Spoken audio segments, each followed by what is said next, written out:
So, yesterday, at the exact same time, also sat down in this exact same place, 2 glasses of wine deep, and I filmed a rant video that didn't record the audio. And that's okay. And it's probably better that way because I let loose. And not the first time I've done it. I've embarrassed myself a lot on the internet with nobody watching me, but sure, look, it's okay. A digital footprint is scared of me. But I basically am a product, a product of every man that hasn't been able to love me. And I think it's not that I think, it is what's just been going through my mind. Growing up as an only child of divorce. And my mom being in very, very messy relationships throughout my youth and throughout my adult years. Which hasn't taught me or shown me the right things about love. But every single thing that I do once somebody leaves me is I try leave them harder afterwards. I run away like a car wheel. And didn't steal that quote off anybody because it's gonna make no sense but all the sense. The car has given up on the tire, like the wheel has flung the tire off, and then the tire picks off running and bumps into whatever next person they want, train wreck style, or just goes flying, jumping around the place hectic. And I realized that's what I've done. I got left and I immediately was like, how do I get out this country? How do I book a flight? How do I get a new job? How do I get an apartment somewhere else? Or I do the thing that I hate the most about me, which I'm doing now, is overreact on social media. Just overdo it. Because it goes back to the thing of being a child of a single mother, a child of divorce, and an only child. I had nobody. I had the internet. I had YouTube. I had unsupervised access to the internet. So this is my Trisha Paytas on the floor moment, but it's Helen in her childhood bedroom with vape smoke that has stained the white walls. Stealing her mother's wine from South Africa that's been naturally fermented to just down. Tastes great. Tastes absolutely amazing. What doesn't taste great is the way that I react to things. I am dramatic, to say the least. I am over the top. I'm dramatic. And I am an inherently mean person inside. So mean. I have held so much anger in myself for 24 years, and it's only building. And going to my therapists in the past, when I was 15, when I was 20, now, it is such a hard thing to work on. You know how many self-help books I've read? Not enough. Not enough. But there's a part of me that wants to ditch all of that. And I pretend I'm this higher moral being and I judge other people's, but I know I'm not perfect. I know it. And that's okay, because I accept everybody else's imperfections that I love. Strangers I judge, which is the worst thing about me. And that's what I did in the last video. I gave out about all his other friends. All the time. In the relationship, before the relationship, after the relationship. I've done all that. And that is who I am. And I do bite my tongue. And I've started to bite my tongue a lot more. But it's hard. It's a hard thing to let go of that anger so much when you find so much comfort in it. I find so much comfort in being an angry and mean person.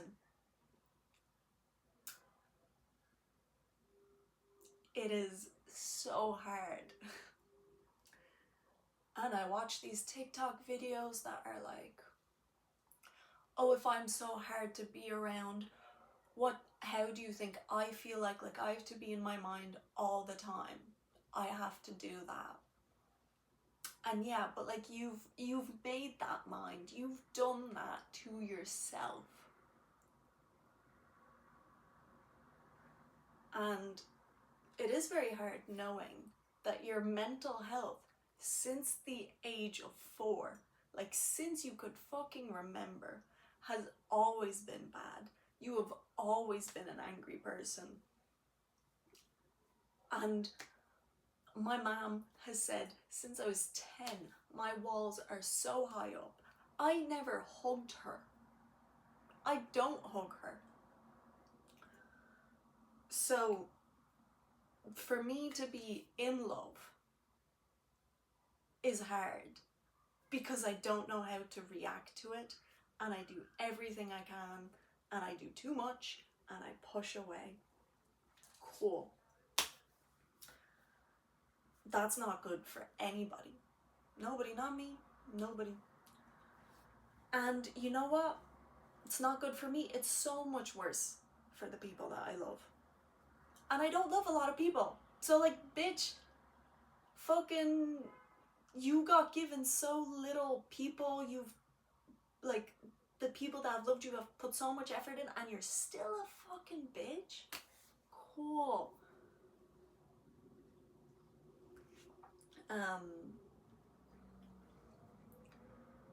Yeah, it is so, it is hard in my mind, I get it, but I make it so much harder for the people around me. So that's why when a person pushes me away, I spin out like a fucking car tire. I spin out, I do everything. I hurt them even more. Because I think being loved by me is so great because I'm a mean person. Right? And it's like, bitch, get off your high horse. You're a mean person because of whatever traumas you've gone through, whatever people have done you bad, and you're still mean. Like, you are now doing the things that have happened, like, that people have done to you. Have we learned fucking nothing? Like, that was the whole point. People be mean to you to teach you a lesson, and then you change, and then you're a better person. What the fuck is blocking me from doing that? I don't know. Need to grow up. Cool.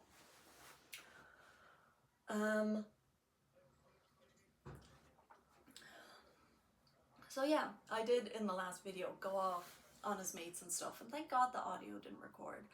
I needed to let it out because for the last while I was pretending I was nice, and I am nice. I do nice things, yes. But the way I treat people does, like, not, like, my niceness does not cover how mean and angry I am as a person. And I so badly want somebody to be patient with me because I am so naturally impatient. If I want something done, I do it now, right? And I want it now. Only child, child of divorce, mother working 4 jobs. I got given everything I wanted to. And it still didn't fucking fill me, never filled me. Got broken up with. My next 4 holidays are paid for to just run away, to run away. And I think every other time, yes, I am posting fucking weird TikToks, lip syncing to sounds, saying how much of an asshole he is. But like, filming and recording and saying, yes, I am a bad person, I don't know how to change this, I'm hoping does something for me in my brain. But also then I worry about myself in saying all these things and thinking these things and doing this. And I'm like, am I being mean to myself now? By just like telling myself, you're mean, you're angry, you're impatient, you're clingy, you're cold, your walls are built up. And like, if I say it out loud, I'm like, yes, that's who I am. But am I just accepting it and then doing nothing about it? Yes. And I think all I wanted was someone to be patient with me. Patient. And then I was slowly learning how to be patient as well. And I was so willing to try and try and try and try. And the car tire never wants to leave on its own accord. The car tire is like, right, there's 4 of us, we've got this, we're going there, we're working with car, we're working with steering wheel, we're working with engine, we're working with fuel tank. Gotta do this. And then car tire figures out there's 3 other tires and it's like, oh, I'm not important, cool. And then like gets a puncture, gets a nail stuck in it, deflates all the time. Why the fuck do I have to fill a car tire with air so many times? Why do you keep beeping on my car system that you need air all the time? You need air. You need to check, oh, your threads are low. And the car goes, fuck you to the tire, get out. And then the car tire's like, oh, okay, I'll fucking whoop-de-doo my ass away.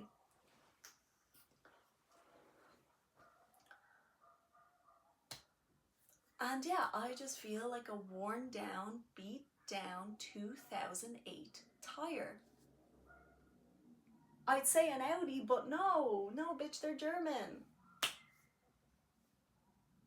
Just a shit fucking Toyota Yaris tire.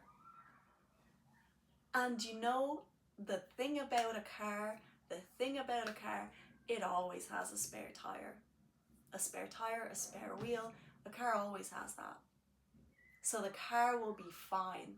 The car just needs a bit of time, and the car needs somebody else to come in, put on that new tire, and then it's on the road again. While the tire that got fucked off is now in a ditch somewhere. And that's how I feel. I feel like a car tire.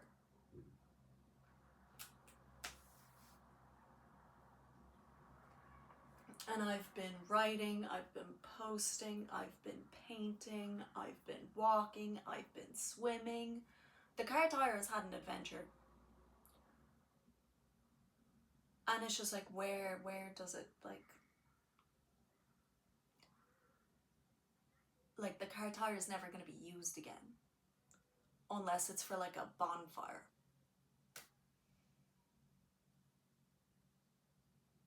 Or when like somebody finds the car tire and it's like, oh, we don't need this anymore. They burn it, they melt it down, they do something, they try recycle it, doesn't work, gets fucked into like a tire fucking trash farm or whatever they're called. And the tire's alone for the rest of its life.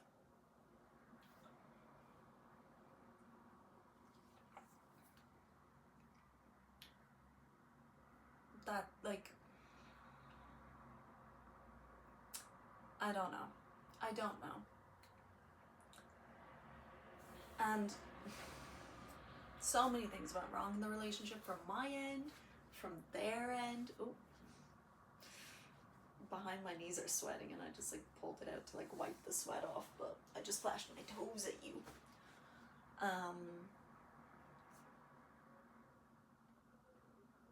And it's like, the car is on its journey. The only time it's going to stop is to put on the spare tire. It's not going to go back and look for the tire. It's not going to, like, it can't. The tire's off. The car doesn't drive.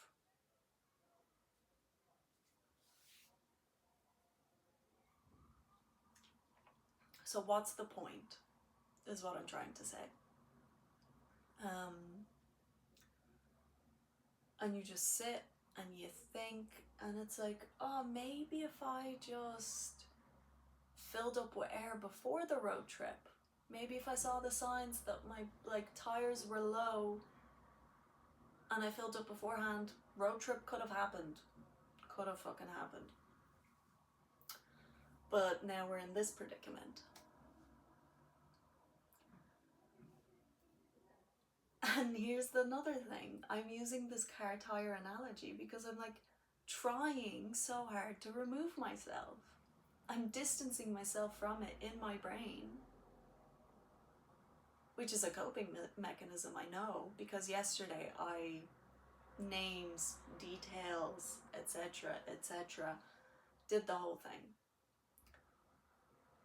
And I realized that didn't work either, so now I'm detaching, even though I have thought about this car for the last 5 hours, because the tire was at work, but like it was like the car's parked in the garage, the tire has nothing to do, it's not rolling, it's not doing anything, doesn't have a job, so the tire's just sat thinking.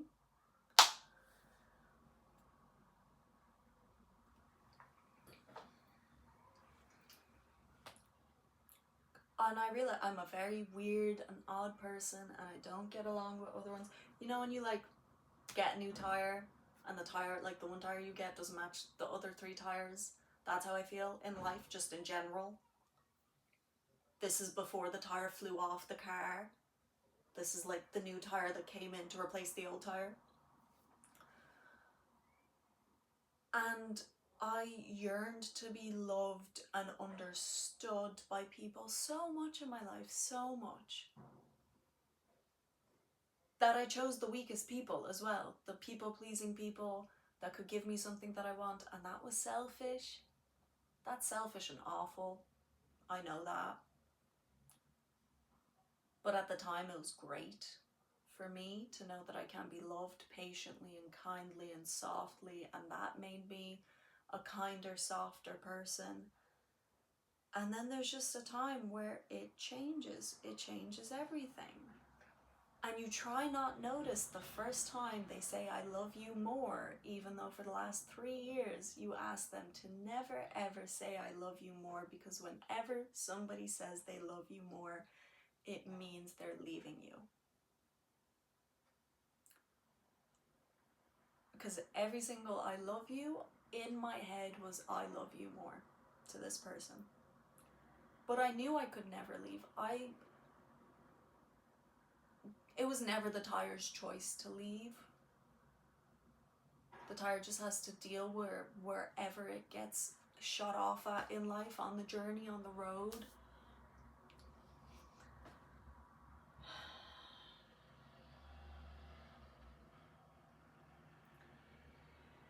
And I want to move to a different country because I know I'll self-isolate. And I don't know if I'll get better, or maybe I'll meet like the best people in my life. But that's not where the tire got manufactured. That's not where the tire did its sentence. The tire's gone to some fucking cool new hip startup company that's like reusing tires for water bottles. But the tire knows its true essence and like the true person that they are. And it was like, I was just a tire. I was just used to get to a place. And now I'm being used again for other people.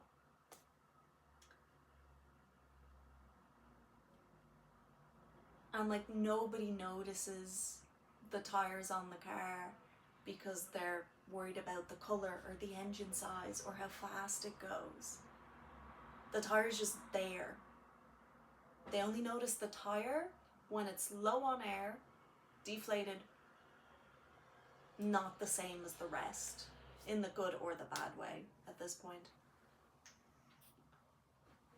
I don't know if I'm allowed to do that on camera.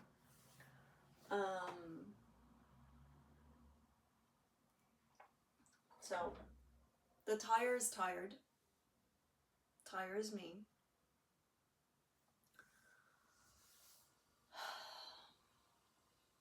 And you know, when the car breaks down, when the car dies, when the car's done, finished, you can't fix the car anymore. The tires go to the graveyard with the car. Nobody says, let us save the tires. Nobody does. It's true. Crush the car. Fuck it in the bin. And never think about the car again. Get a new car. Get new tires. Continue on your journey. If you're the car or the tire, to be honest. And the tire has always felt like it served the car.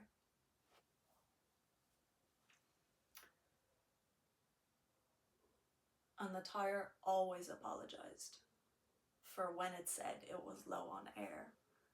And then the person or the driver of the car filled up the tire with air again until the tire got tired again and needed more air again. So that's how I feel. If you understand, you understand. But yeah. A person said to me, it's so nice the way you speak. You always think before you speak. And I stopped thinking before I spoke. And I understand now why it take me 2 minutes to think of something to say beforehand. Because when I speak, it's gibberish. And I still want someone to understand the gibberish, understand what's behind the silence, understand what's behind the walls. And the tire just sits there hoping the car will come back and need the tire again. Or hoping that there's no spare tire in the car and the car's parked and the driver runs back to the place that it is, or somebody picks the tire up and then gives it to the car up there because they saw the tire hit into them, whatever. There's something deep and proper about that, but yeah, I am exhausted thinking all the time of every single little thing that went wrong, but also I'm tired of thinking of all the good things that can happen, because I don't think they will, or else I don't think that I can get there without the car.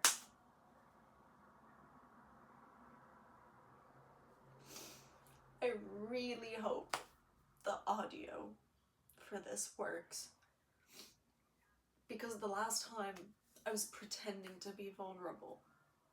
Not pretending, I was, but I was angry. And I just think, like, if you say everything, you're being vulnerable and honest. But people just take that as an attack, and that's okay. Because that's the way I present myself, as a mean person with anger. That's the way it comes off. But it's all in, like, defense of myself.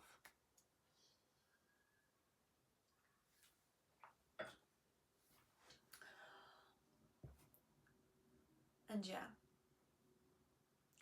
maybe the driver will ask the dealership what type of tire was on his car beforehand and try find it again.